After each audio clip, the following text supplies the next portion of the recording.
Travel is more than just ticking off countries. It's about the people, the culture, the food, the moments. I'm Pippa Hudson, and on Wonder the World, I invite you to join me every week as we explore destinations both near and far, with the help of fellow adventurers who share their unique travel stories.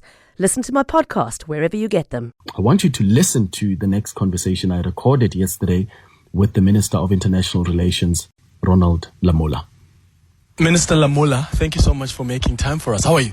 I'm very good. Yourself? I'm good. So you guys are done with briefing the president. Are you ready for tomorrow's meeting? Yes, we are ready. And the president is ready. A bit looking forward to the engagement to reset the bilateral relations between the two countries. And the delegation is also ready. Yeah. I want to also start off with a news report we saw on Bloomberg about Starlink and how South Africa is going to offer a deal to Elon Musk's business. Can you confirm if that indeed is the case? Yeah, obviously, I don't want to speculate. We will not be dealing with individual companies. We are dealing with the resetting of bilateral relations between the two countries. And there will be an economic package and engagement that is already underway in relations to all issues, agriculture, digital, technologies, and all manner of cooperations between South Africa and the US, including in strategic minerals. So all those issues will be dealt with in line with our laws of general application. So any company that will have to invest in our country, obviously will have to go through all those processes. And the structured engagement will respond to all those in a general application. There will be no specificity about a particular individual or company. Oh, and there will be no bending the rules for individuals as well?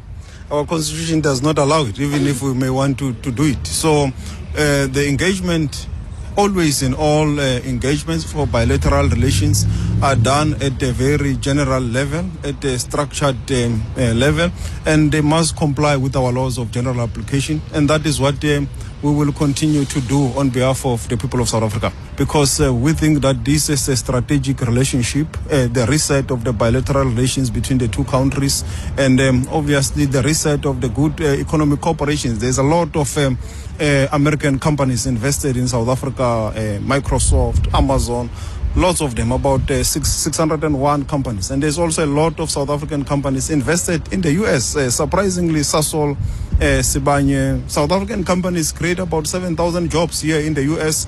We also are partners with them in many infrastructure projects in the continent where our own DFIs are invested in those infrastructure projects. So South Africa has a good story to tell, and that's why we look forward to the engagement tomorrow. We're upbeat. We also look forward to an agreement being reached to reset the bilateral relations. The issue of refugees is going to come up tomorrow because there is an intention from the South African government to clarify that issue again to the president of the US. I think I remember the statement from our government when the first batch of refugees were brought to the US was that this is undermining somehow our sovereignty because the US wants to insist on this even when you've clarified it. If the US, even after your meeting today, continues with that program, what does it spell for you as a South African government? Yeah, we look forward to engagement on any issue. There won't be any holy cows. And as you know, we also on that issue have got a very good story to tell. Everyone knows that there's no persecution of white Afrikaners in South Africa, which is sponsored by government, which is also a targeted program of the state. We don't have such, and we look forward to engage in case it becomes an issue. But it is not backed by any evidence, by any statistics. And as you said, we are hopeful that tomorrow will put this matter to rest. If it doesn't, it's an issue that we'll have to continue to be seized with. And okay, but that would still spell to you that they're still undermining your sovereignty if they still want to expand that program even after your explanation.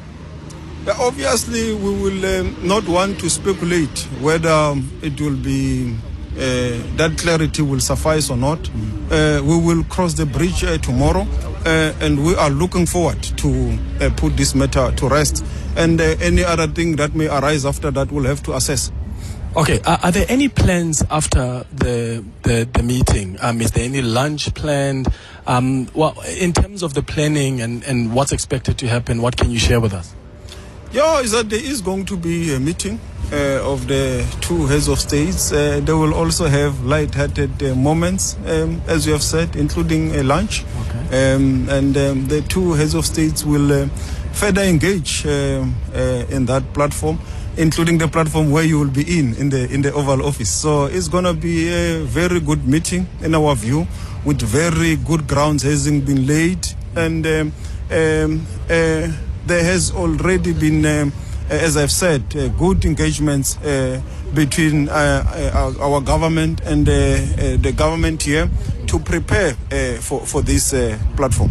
What do you say to South Africans who are concerned that their president is about to be embarrassed, or there's about to be a dressing down, so to speak?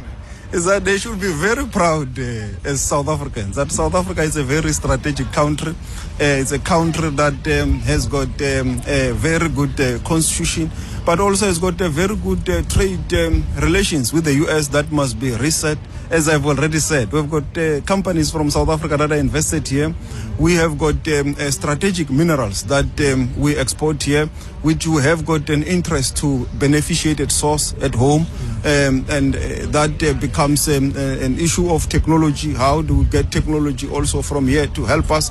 There is also a lot of technologies that we get from the US companies, but also South Africa DFIs are invested in many infrastructure projects in the continent. So South Africans have got nothing to fear, because they come from a very strategic country that is very important, and that's why it's here to engage on equal footing with the US. What equal footing? Do you think we are engaging on equal footing? We are a sovereign country, and as I've already said, that we have got strategic issues to offer. We are not just coming here hand in bag, but we are here to say we have got a very good strategic partnership that we want to see continue with the US companies having been invested in South Africa for many years, and we want that to continue. So as countries, we have to look into that on an equal basis, but it's not that we're saying we're like an equal economy with the US. That one should be clear. I mean, they are number one economy in the world. That one cannot be taken away by. I mean, they are the biggest economy, but in relation to us, they are our second biggest trading partner. We are their number one African trading partner. So this is very strategic. So when two sovereign countries engage, it is important that we are able to find each other, reset the strategic relations between the two countries. Are we interested? Is there appetite from the South African government to entertain a minerals deal of sorts? Yeah, all issues will be engaged. Strategic minerals will obviously be engaged upon, but with the clear interest. As you remember, we always say from home that we want to see beneficiation in South Africa. We want to see industrialization. We want to see value addition at source. And this becomes very important because there are US technologies that can help us to do that, also in the context of the Africa Free Trade Area. All right. Ronald Lamola, thank you so much for making time for us.